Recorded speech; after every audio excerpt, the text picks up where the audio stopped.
guys, good afternoon. Ngayon, i-unbox natin yung na-order kong mga sapatos sa online. Ito guys, ang laki kasi tatlo yung mga sapatos.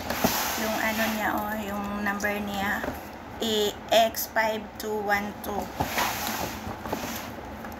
Ito guys, bubuksan natin guys. Bubuksan natin guys ang sapatos.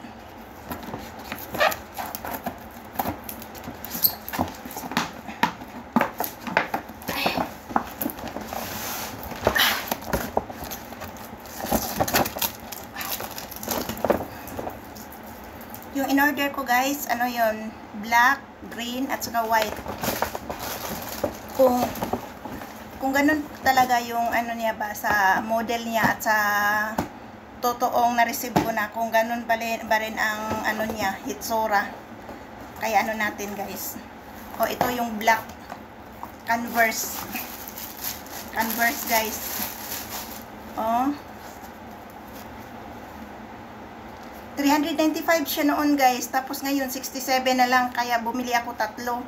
Kasi syempre gift natin sa sarili natin, di ba? Tatlo itong nabili ko guys. Ano siya guys, yung di naman siya mabigat, masyadong mabigat, makapal yung apakan niya guys. Tapos yung ano niya ba, pwede siya sa madudulas kasi kumakapit talaga siya. Ito ay anong kulay kaya ito? Wow, green. Green. Wow, may OFW pa. Pang OFW talaga. Shout out sa mga OFW sa Jeddah. Sa Riyadh or lahat na nasa Saudi Arabia. Para sa atin to, OFW. Pareho lang siya.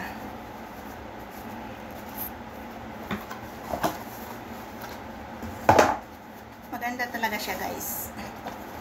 Hindi sayang yung pera mong in-order mo kasi matibay siya guys. Kasi kahit ito na lang yung isa sapatos niyo guys.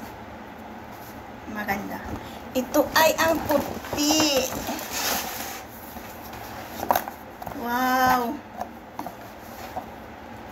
Wow, ang puti. May OFW din siya guys. Pwede siya sa short, pwede siya sa pantalon. At pwede siya guys, makapal siya guys, makapal na tela, pwede siya brasan pag madumi.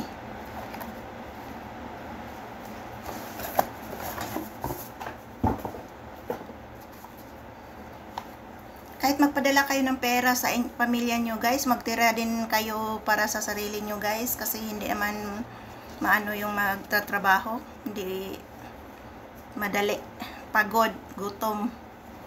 Kaya guys, magtira din kayo para sa sarili nyo guys. Oops.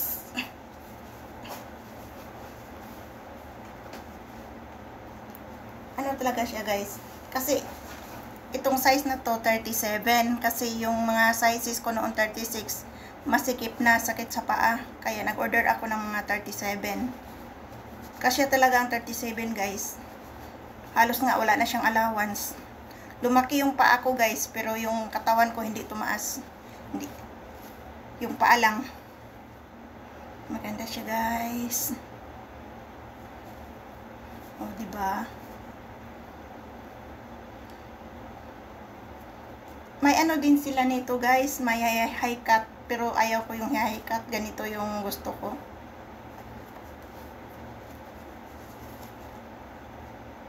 Maganda siya guys.